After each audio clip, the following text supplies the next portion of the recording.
O governo brasileiro usa toda a força do Estado contra manifestantes e cidadãos comuns, mas fecha os olhos para grupos armados que agem como terroristas. Ou melhor, eles são terroristas. O Comando Vermelho não é mais só tráfico de drogas. É uma rede com conexões internacionais, inclusive com cartéis colombianos e grupos do Oriente Médio. O governo do estado do Rio de Janeiro entregou um relatório aos Estados Unidos da América classificando o Comando Vermelho como organização terrorista transnacional. A CNN confirmou. Esse documento foi entregue ao governo de Donald J. Trump. Enquanto isso, o Brasil diz, não é terrorismo, é só crime comum. Mas o crime comum já virou guerra e o Rio de Janeiro um campo de batalha. A Subsecretaria de Inteligência da Polícia Civil do Estado do Rio de Janeiro mostrou que chefes de facções de vários estados se escondem em favelas do Rio de Janeiro. Pará, Goiás, Minas, Alagoas, todos eles ligados ao Comando Vermelho. Isso é uma estrutura de guerrilha, não de quadrilha. E a ABIN confirmou conexões com cartéis e redes internacionais. Agora, compara a rapidez das ações do STF. Em poucos dias, centenas de pessoas que estavam no 8 de janeiro foram presas. Mas quando se trata de PCC, Comando Vermelho ou gente ligada ao Hamas e Hezbollah, o silêncio é ensurdecedor.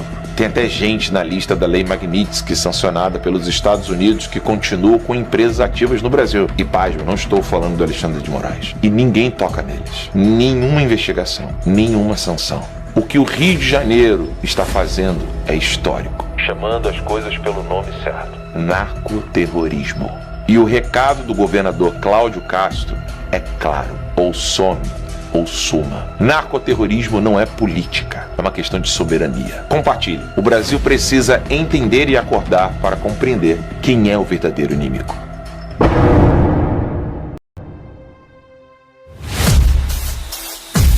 Terça-feira, 28 de outubro de 2025. O ar paradisíaco da cidade do Rio de Janeiro amanhecia com sabores diferentes, conforme uma das metrópoles mais importantes do Brasil se transformava em um cenário de guerra. Era a operação policial mais letal da história do país, uma abordagem forte e polêmica contra o crescimento do crime organizado que dividiu opiniões. Era dia de Operação Contenção. Neste vídeo, nós vamos contar para você tudo o que se sabe até o momento sobre a operação que se transformou em uma das mais marcantes dos últimos anos.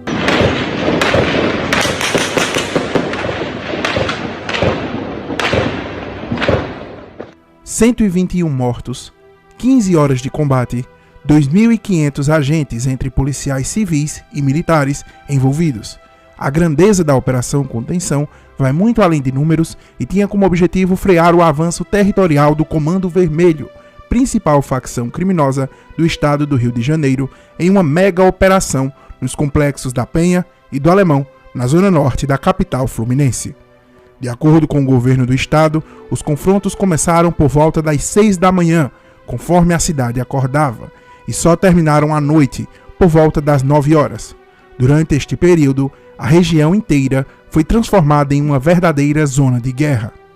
Segundo o Centro de Operações de Resiliência da Prefeitura do Rio de Janeiro, vias nos entornos dos complexos do Alemão, Penha, Chapadão, São Francisco Xavier, na Zona Norte, Freguesia, em Jacarepaguá, e Taquara, na Zona Sudoeste, passaram por interdições temporárias em função das ocorrências.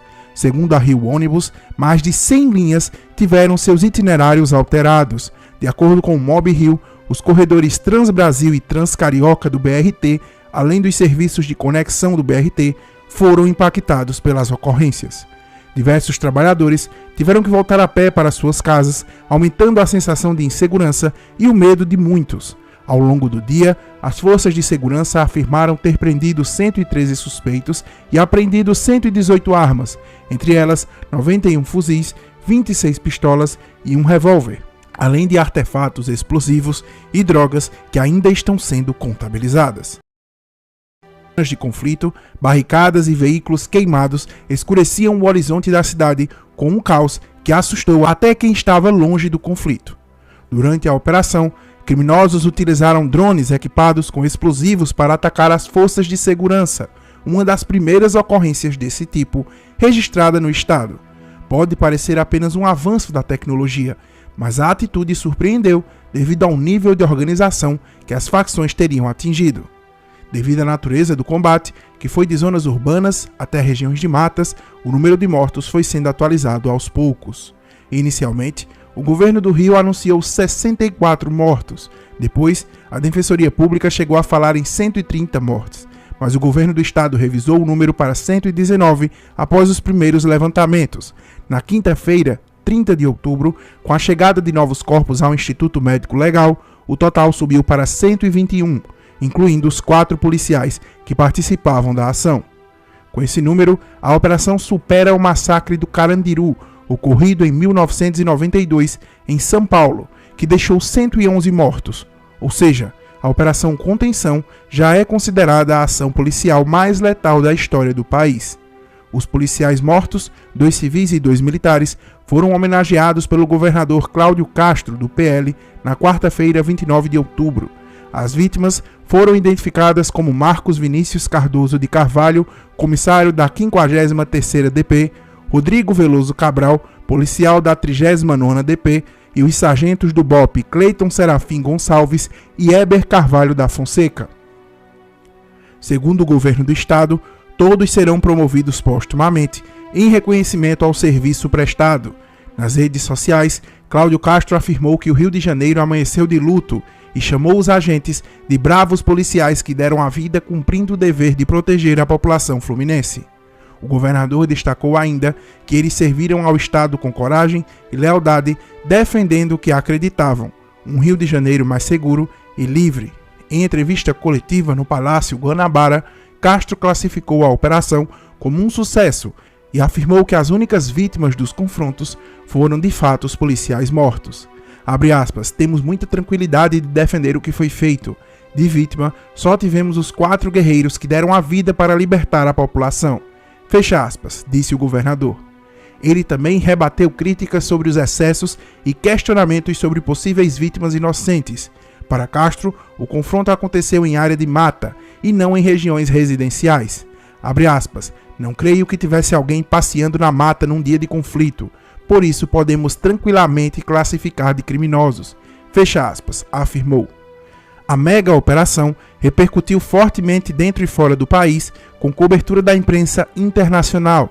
A Organização das Nações Unidas, ONU, declarou estar horrorizada com o número de mortos e pediu uma investigação imediata sobre o uso da força policial. O secretário-geral da ONU, Antônio Guterres, disse estar profundamente preocupado e reforçou que as ações de segurança pública devem respeitar as leis e normas internacionais de direitos humanos. Enquanto isso, no Brasil, organizações civis e especialistas em segurança pública cobram transparência nas investigações e questionam uma possível falta de controle sobre as ações policiais em áreas densamente povoadas. Até o momento da publicação deste vídeo, o governo do Rio de Janeiro afirma que a operação atingiu seus objetivos e que o Comando Vermelho sofreu um grande golpe. Já entidades de direitos humanos e órgãos internacionais pedem uma apuração rigorosa sobre o número de mortos e as circunstâncias de cada confronto. As investigações continuam, conforme o Ministério Público acompanha o caso, para verificar se houveram execuções ou abusos durante a ação. O Ministério Público Federal pediu ao Instituto Médico Legal IML do Rio de Janeiro acesso a todos os dados da perícia dos corpos das vítimas da mega operação. A solicitação foi feita pelo Procurador-Geral dos Direitos do Cidadão Adjunto, Júlio José Araújo Júnior, que destacou a urgência do tema e a necessidade de transparência nas investigações do caso. No documento enviado ao IML, o procurador detalha que os laudos necroscópicos devem conter informações completas sobre as lesões externas e internas, identificação e extração dos projéteis encontrados nos corpos, exames radiográficos dos atingidos por múltiplos disparos, além de croquis de fotografias das lesões e das características individualizadas das vítimas. O pedido também solicita que os laudos incluam a trajetória dos projéteis e a distância dos disparos, pontos considerados essenciais para entender as circunstâncias das mortes. Paralelamente, a Procuradoria-Geral da República informou ao Supremo Tribunal Federal, STF, que aguarda o envio de informações do governo do Rio de Janeiro para decidir se vai adotar medidas em relação à operação. Enquanto um balanço final ainda é apurado, o Rio de Janeiro vive dias de tensão e debate. De um lado, o discurso de que a operação foi necessária para conter o crime. De outro, as vozes que pedem justiça pelas dezenas de vidas perdidas e questionam o limite entre segurança pública e respeito aos direitos humanos. Na esfera federal, o governo do presidente Lula enviou o ministro da Justiça Ricardo Lewandowski para o Rio de Janeiro, onde o ministro anunciou, ao lado do governador do estado, um escritório emergencial de enfrentamento ao crime organizado. O escritório vai ser comandado pelo secretário de Segurança Pública do Rio de Janeiro, Vitor Santos, e foi criado para que as ações entre os governos estadual e federal sejam 100% integradas. Em meio a esse cenário, o governo federal publicou um vídeo em suas redes sociais destacando que matar não é a solução no combate ao crime organizado. A mensagem reforça que as operações baseadas na violência colocam em risco policiais, crianças e famílias inocentes e não produzem resultados duradouros. Abre aspas, mesmo que 120 criminosos morram, amanhã outros 120 estarão fazendo o mesmo trabalho, diz o vídeo. O governo defende ainda que o combate ao crime precisa ser feito com inteligência, integração e estratégia, mirando no cérebro e no coração dos grupos criminosos, e não apenas em seus integrantes. Fecha aspas. A peça também cita a PEC da Segurança Pública, proposta que busca integrar as polícias a nível nacional, sob o argumento de que, se o crime é organizado, a resposta também precisa ser. A ministra dos Direitos Humanos, Macaé Evaristo, classificou a operação como um fracasso e disse que está empenhada em garantir uma perícia independente para averiguar as circunstâncias das mortes. A Operação Contenção entrou para a história do Brasil como a mais letal já registrada, mas mais do que números, ela escancara um dilema que o Rio de Janeiro enfrenta há décadas: como combater o crime organizado sem transformar uma cidade inteira em um campo de guerra. Deus irá mostrar para algumas autoridades da nação brasileira que Ele é o único dominador e controlador de todas as coisas.